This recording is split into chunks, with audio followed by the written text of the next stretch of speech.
صلی علی شفیعنا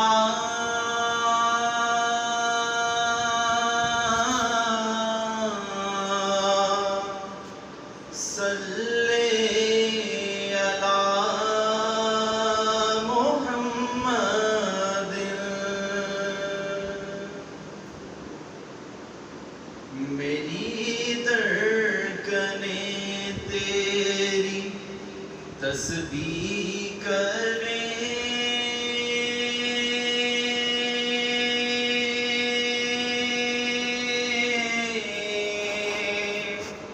سانسیں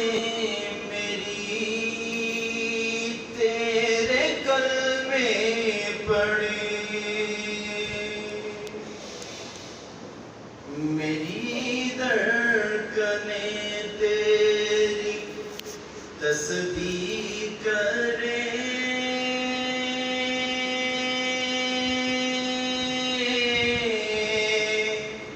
سانسیں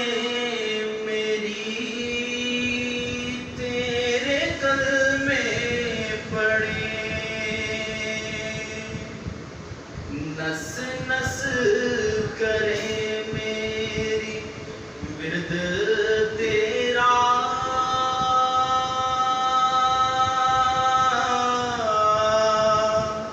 صلی علی محمد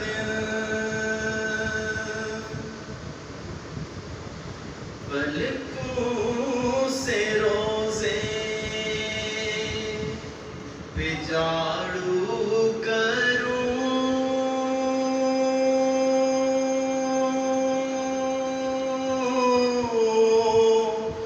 تیرا نام لب پہ ہو جب میں مروں، پلکوں سے روزے پہ جھاڑو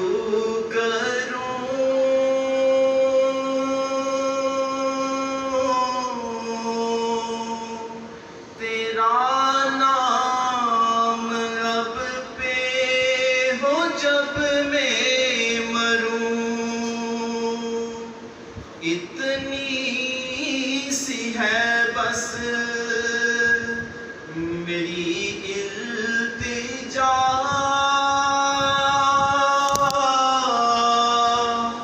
صلی علی محمد صلی علی نبینا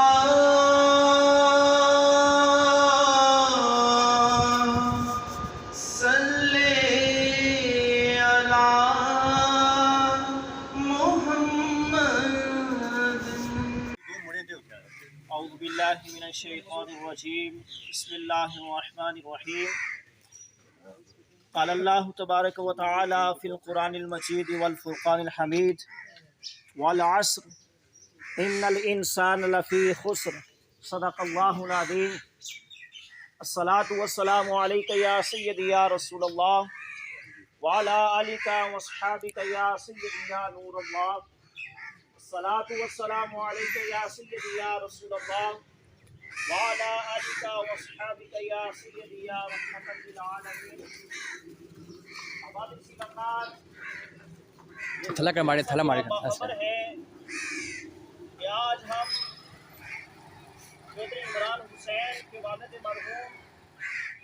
چودھری منصور مرحوم کی نماز جنازہ کی ادائیگی میں حاضر ہیں۔ دعا کرتے ہیں کہ مالک کائنات مرحوم کی کامل بخشش و مغفرت فرمائے۔ ایک طویل عرصہ انہوں نے علامت میں گزارا ہے، حالت بیماری میں گزارا ہے۔ اللہ رب العالمین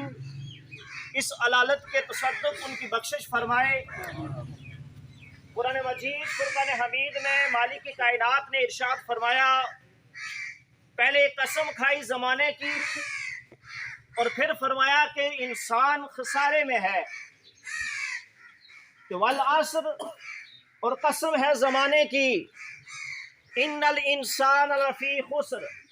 بے شک انسان خسارے میں ہے۔ ہم سوال کرتے ہیں کہ کیا سارے انسان خسارے میں ہیں؟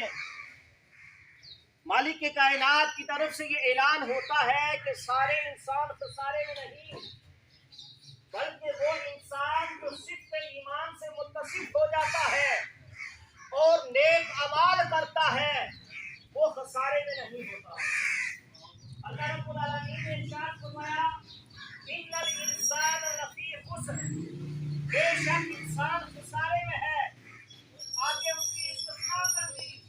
الا الذین آمنوا وعملوا الصالحات، مگر وہ جو ایمان لائے اور نیک اعمال کرتے رہے وہ خسارے میں نہیں ہے۔ انسان سارے خسارے میں ہیں۔ ان میں سے اہل ایمان کی تخصیص فرمائی کہ ہر وہ انسان جو صفت ایمان سے متصف ہو گیا، یعنی مومن بن گیا، اور ساتھ یہ فرمایا کہ اسے اچھے اعمال کیے، وہ کامیاب ہو گیا۔ اب سامعین زیباکار، غیر مسلم جتنی ترقی کر لے، عروج حاصل کر لے، دنیا کے ہاں تو ان کا نام بنے گا، دنیا کے ہاں ان کا مقام بنے گا، لیکن یہ صرف دنیا تک ہے، آخرت میں ان کے لیے کوئی حصہ نہیں۔ اس لیے آخرت انہی کی ہے کہ جو صفت ایمان کے ساتھ متصف ہو گئے، ایمان کی دولت سے مالا مال ہو گئے، اور پھر فرمایا جو نیک اعمال کرتے رہے۔ اب بندہ مومن کا یہ شیوہ طریقہ ہے کہ اس دنیا کے اندر ان احکام پہ عمل کرتا ہے جو مالک کی کائنات کی طرف سے اسے حکم دیا گیا ہے۔ اب سامعین زیباکار، بندہ مومن کی شان یہ ہے کہ اگر اسے ذرا سی بھی تکلیف ہوتی ہے، مالک کائنات اس تکلیف کے تصدق اس کی مغفرت فرما دیتا ہے، اس کے گناہوں کو بخش دیتا ہے۔ حدیث کی روح کے سے یہ ثابت ہوتا ہے کہ جو بندہ مومن جس کے پاؤں میں ایک کانٹا چبھ جاتا ہے،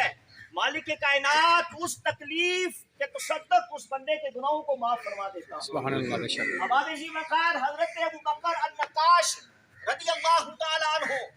آپ کا جب آخری وقت قریب آیا، حالت نزا میں ہیں، دنیا سے رخصت ہو رہے ہیں، تو سامعین زیباکار آپ کے قریب جو لوگ موجود تھے، آپ کا القاء احباب کافی تھا، اور آپ کے چاہنے والے نے کیا دیکھا کہ آپ آسمان کی طرف نگاہ اٹھا کر بھی کہہ رہے ہیں بمثل ھذا فلیفعل الفاعلون، بمثل ھذا فلیفعل الفاعلون۔ اس طرح کوشش کرنے والوں کو کوشش کرنی چاہیے، ان چیزوں کی طرح اس آدمی کو کوشش کرنی چاہیے۔ اب آپ پہلے حلقہ جو تھے، آپ کے قریب جو لوگ تھے، آپ کے وصال کے بعد آپ کو تجسس ہوا، آپ حیران ہوئے کہ آخری وقت میں آپ نے یہ کلمات کیوں ادا کیے کہ لمثل ھذا فلیفعل الفاعلون۔ ایسے کوشش کرنے والوں کو کوشش کرنی چاہیے، ایسے کوشش کرنے والوں کو کوشش کرنی چاہیے۔ یہ جملے آپ نے کیوں ادا کیے؟ آپ کے وہ کہنے والے حضرت امام مالک کے پاس گئے اور عرض کرنے لگے حضور ہمیں بتائیں کہ حضرت ابوبکر النقاش جب دنیا سے گئے اور ان کا آخری وقت جب قریب آیا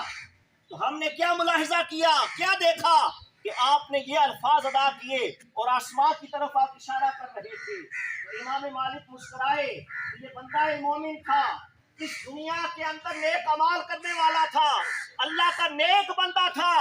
اور یہ کلمات اس نے اس لیے ادا کیے کہ جب دنیا سے اس کی روح رخصت ہو رہی تھی، ادھر مالک کائنات اسے جنت کا نظارہ کروا رہا تھا، اور اس طرف وہ اشارہ کر کے کہہ رہے تھے کہ اس کام کے لیے لوگوں کو کوشش کرنی چاہیے، اس کام کے حصول کے لیے، اس چیز کے حصول کے لیے لوگوں کو کوشش کرنی چاہیے۔ ثابت یہ ہوا کہ بندہ مومن کی شان یہ ہے کہ دنیا کے اندر رہتا ہے تو دنیا اس کا مطمع نظر نہیں ہوتی، دنیا ہی سب اس کا نہیں ہوتا، بلکہ اس کا مطمع نظر آخرت ہوتی ہے۔ دنیا کے اندر رہتے ہوئے وہ اللہ کے بتائے ہوئے احکام پہ عمل کرتا ہے، قرآن و سنت کے مطابق عمل کرتا ہے۔ احباب ذی وقار، آج جو ہمارے اندر برائیاں موجود ہیں ان میں سے ایک ایسی برائی ہے کہ معاذ اللہ آج ہم اس کو برائی سمجھتے ہی نہیں، وہ ہے کذب، جسے جھوٹ کہا جاتا ہے۔ ہم بات بات پہ جھوٹ بولتے ہیں، جس معاملے میں دیکھ لیں، جس شعبہ میں دیکھ لیں، بیع و شرع کے معاملات میں دیکھ لیں، تجارت میں دیکھ لیں، جہاں بھی ہم دیکھیں اللہ ماشاءاللہ کہ جو لوگ اس چیز کو سمجھتے ہیں، لیکن المیہ یہ ہے کہ بات بات پہ ہم جھوٹ بولتے ہیں۔ اور یہ جھوٹ، یہ کذب ایسی چیز ہے کہ کریم نبی صلی اللہ تعالی علیہ وآلہ وسلم نے ارشاد فرمایا ایاکم الصدق، کہ تم پر سچ بولنا لازم ہے۔ فإن الصدق یہدی الی البر، کہ بے شک جو سچائی ہوتی ہے یہ نیکی کی طرف لے کر جاتی ہے۔ فإن البر یہدی الی الجنہ، اور جو سچائی ہوتی ہے وہ نیکی کی طرف لے کر جاتی ہے۔ نیکی جو ہے وہ انسان کو جنت میں داخل کر دیتی ہے۔ اور فرمایا کہ بندہ مومن کی شان یہ ہے کہ وہ ہمیشہ سچ بولتا ہے، سچ کے لیے کوشش کرتا رہتا ہے، حتی یکتب عند اللہ صدیقا، یہاں تک کہ وہ اللہ کے ہاں سچا لکھ دیا جاتا ہے۔ اور کریم نبی نے فرمایا ایاکم، کہ تم سے جھوٹ سے بچنا لازم ہے، اس لیے کہ فإن الکذب یہدی الی الفجور، جو جھوٹ ہوتا ہے وہ برائی کی طرف انسان کو لے کر جاتا ہے۔ اب دیکھیں، ہم ایک جھوٹ بولتے ہیں، اس کو چھپانے کے لیے 100 جھوٹ ہمیں بولنے پڑتے ہیں۔ اب یہ جھوٹ ایسی چیز ہے، حضور نے فرمایا یہدی الی الفجور، کہ جھوٹ انسان کو برائی کی طرف لے کر جاتا ہے، اس طرف رہنمائی کرتا ہے۔ اور فإن الفجور یہدی الی النار، اور جو برائی ہوتی ہے وہ انسان کو جہنم کی طرف لے کر جاتی ہے، جہنم کی طرف رہنمائی کرتی ہے۔ اور کریم نبی نے فرمایا کہ جھوٹا آدمی جھوٹ بولتا رہتا ہے، جھوٹ کے لیے کوشش کرتا رہتا ہے، حتی یکتب عند اللہ کذابا، یہاں تک کہ وہ اللہ کے ہاں جھوٹا لکھ دیا جاتا ہے۔ تو سامعین ذی وقار، یہ جھوٹ بظاہر ہم اس کو ہلکا سمجھتے ہیں، لیکن یہ اتنی بڑی بیماری ہے، اتنا بڑا یہ مرض ہے کہ یہ انسان کو جہنم میں داخل کر دیتا ہے۔ جس کو جھوٹ کی عادت پڑ جاتی ہے، بات بات پہ جھوٹ بولتا ہے۔ اور حضور نے فرمایا کہ مومن کبھی بھی جھوٹا نہیں ہو سکتا، بزدل ہو سکتا ہے، کنجوس ہو سکتا ہے، لیکن مومن کذاب کبھی نہیں ہو سکتا، جھوٹا کبھی نہیں ہو سکتا۔ اگر آج ہم اپنے معاملات کے اندر دیکھیں، ہم کتنے صدیق ہیں، ہم کتنا سچ بولتے ہیں۔ اور سامعین ذی وقار، بندہ مومن کی شان یہ ہے کہ دنیا کے اندر رہتا ہے تو احکام خداوندی پہ عمل کرنے والا ہوتا ہے، وہ جھوٹ نہیں بولتا، دوسروں کو دھوکہ نہیں دیتا، اور جو بھی دوسروں کو دھوکہ دیتا ہے وہ مومن کی اعلیٰ صفات جو ہیں ان سے وہ عاری ہوتا ہے۔ اب ذی وقار، اس دنیا کے اندر بندہ مومن جب رہتا ہے، اسے چاہیے کہ وہ دنیا کو ہی اپنا حقیقی ٹھکانہ نہ سمجھے، دنیا کو ہی اپنا حقیقی اپنی منزل نہ سمجھے، بلکہ بندہ مومن کی شان یہ ہے کہ دنیا کے اندر رہتا ہے مسافر کی طرح رہتا ہے، اس کا مطمع نظر اس کی آخرت ہوتی ہے، آخرت کے اندر وہ کامیاب ہونا چاہتا ہے، اس دنیا کے اندر وہ دل نہیں لگاتا۔ احباب ذی وقار، اب قرآن مجید فرقان حمید میں مالک کائنات نے متعدد مقامات پر اہل ایمان کو جھنجھوڑا ہے کہ دنیا کے اندر رہو تو کیسے رہو۔ موت کے حوالے سے بھی مالک کائنات نے ذکر کیا تاکہ اہل ایمان اس بات کو سمجھیں کہ موت یہ حقیقت ہے، اس سے کسی کو بھی رائے فرار نہیں۔ مالک کائنات نے فرمایا الذی خلق الموت والحیات لیبلوکم ایکم احسن عملا، کہ وہ ذات کہ جس نے موت و حیات کو تخلیق کیا، اس کی وجہ کیا ہے؟ اس کی وجہ مالک کائنات نے بیان فرما دی تاکہ وہ جانچ کرے، پڑتال کرے کہ تم میں سے اچھے اعمال کرنے والا کون ہے۔ احباب ذی وقار، اللہ رب العالمین نے یہ ارشاد فرمایا کہ مالک کائنات نے موت اور حیات کو تخلیق کیا۔ اب کلیہ تو یہ ہے کہ سب سے پہلے انسان کی تخلیق ہوتی ہے، انسان پیدا ہوتا ہے، اس کے بعد اس کو موت آتی ہے، لیکن مالک کائنات نے اہل ایمان کو متنبع کرنے کے لیے پیر صاحب لیں پیر صاحب بس پیر صاحب آ رہے تو پیر صاحب آ رہے ہیں تو یہ قریب ہی پہنچے ہیں، اس لیے تو میں عرض کر رہا تھا کہ مالک کائنات نے موت کا ذکر پہلے کیا، اس کی وجہ کیا ہے؟ امام نظامی اس کی شرح کے اندر فرماتے ہیں کہ اس کی وجہ یہ ہے کہ مالک کائنات نے موت کا ذکر اس لیے کیا کہ جب انسان دنیا کے اندر رہتا ہے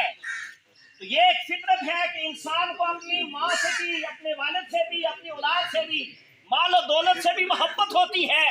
اور کہیں یہ بندہ مومن اس محبت میں کھو کر، دنیا کی عیش و عشرت میں کھو کر آخرت کو نہ بھول جائے، اپنی موت کو نہ بھول جائے، تو فرمایا اس لیے مالک کائنات نے موت کا ذکر پہلے کیا کہ جو بھی آدمی سمجھے موت کو جب پڑھے تو اسے یقین ہو جائے کہ یہ موت ایسی حقیقت ہے کہ جس سے کسی کو بھی رائے فرار نہیں، موت ہر ایک کو آنی ہے۔ اب سمین ذی وقار بندہ مومن کی شان یہ ہے، دنیا سے تو ہر ایک جاتا ہے، لیکن بندہ مومن کی شان یہ ہے کہ بندہ مومن کے جسم سے جب روح نکلتی ہے اس کا انداز کیا ہے، ایک کافر کے جسم سے روح نکلتی ہے اس کا انداز کیا ہے، اور بندہ مومن کی شان یہ ہے حدیث کی روح سے کہ بندہ مومن کے جسم سے جب جان نکلتی ہے تو ایسے نکلتی ہے کہ جس طرح ایک مکھن سے بال نکلتا ہے، اسے احساس تک نہیں ہوتا کہ اس کی جو روح ہے وہ اس کے جسم سے نکل جاتی ہے۔ اور فرمایا ایک کافر جو ہے، اللہ کے احکام کی نافرمانی کرنے والا جو ہے، اس کا انداز کیا ہے کہ جب اس کے جسم سے روح نکلتی ہے، پرواز کرتی ہے تو ایسے نکلتی ہے۔ حدیث کے اندر اس کی مثال پیش کی گئی کہ جس طرح کہ ایک جھاڑی ہے، کانٹے دار جھاڑی ہے، اس کے اوپر آپ چادر پھینک دیں اور چادر کو پھر کھینچیں تو جو حشر اس چادر کا ہوتا ہے وہ اس کافر کا ہوتا ہے، بد مذہب کا ہوتا ہے کہ جو دائرہ اسلام سے خارج ہوتا ہے۔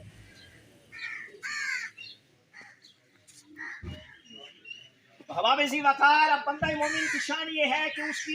کے جسم سے جب روح نکلتی ہے تو وہ ایسے نکلتی ہے کہ جیسے مکھن سے بال نکلتا ہے۔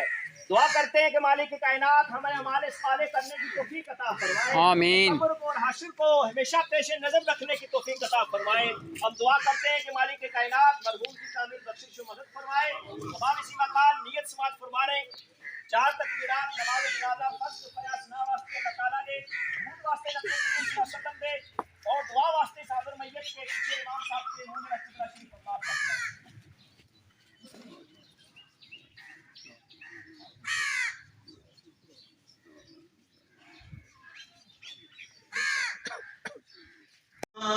محمد صلی علی شفیعنا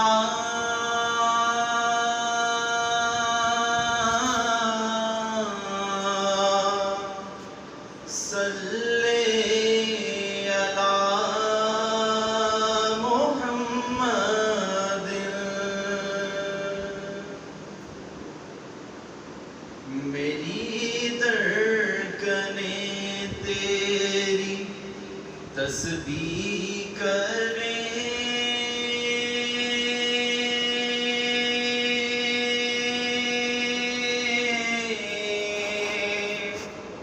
سانسیں میری تیرے کلمے پڑھیں، میری دھڑکنیں تیری تسبیح کریں،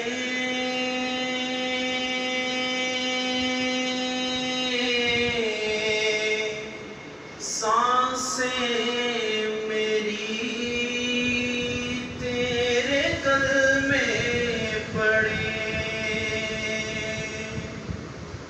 نس نس کرے ورد تیرا،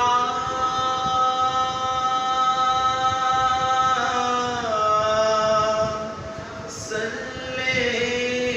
علی محمد،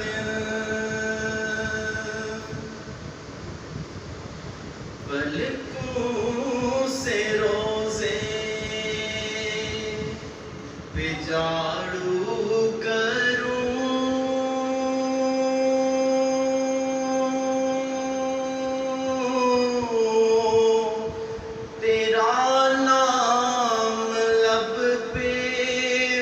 جب میں مروں، پلکوں سے روزے پہ جھاڑو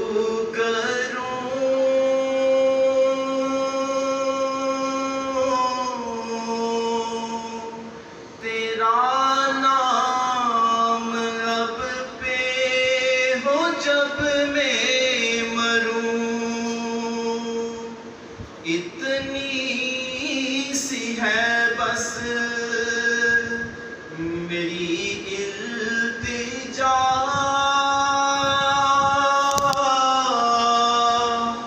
صلی علی محمد صلی علی نبینا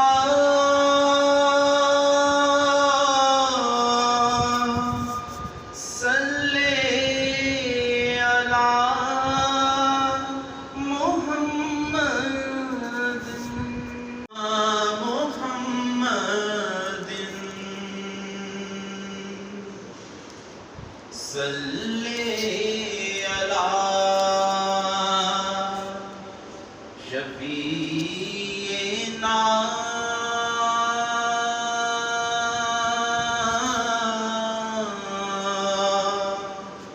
صلی علی محمد میری تیری تسبیح کریں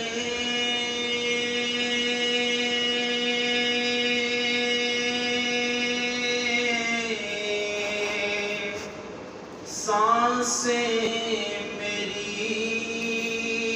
تیرے کلمے پڑھیں میری دھڑکنیں تیری تسبیح کریں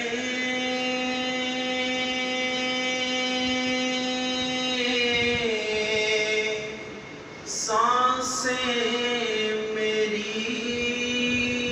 تیرے کلمے پڑھیں نس نس کریں میری ورد تیرا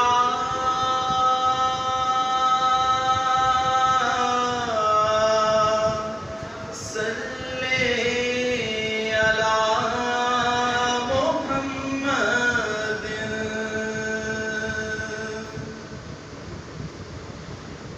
پلکوں سے روزے پہ جھاڑو کروں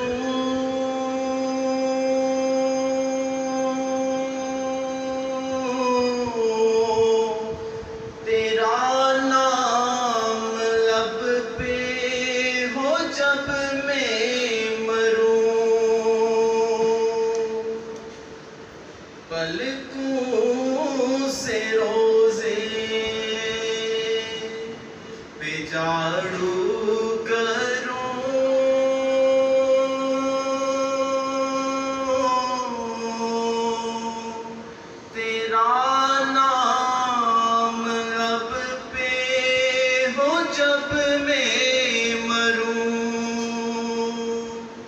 اتنی سی ہے بس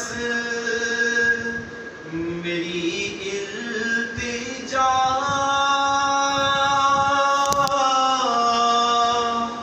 صلی علی محمد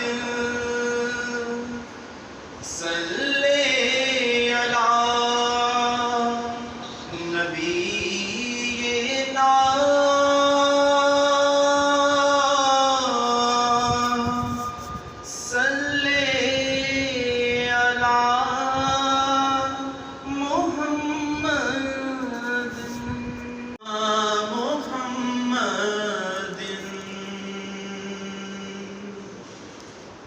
صلی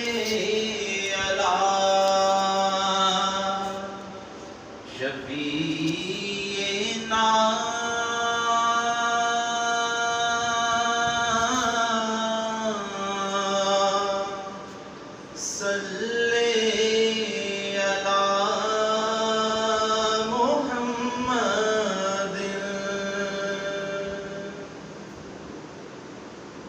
میری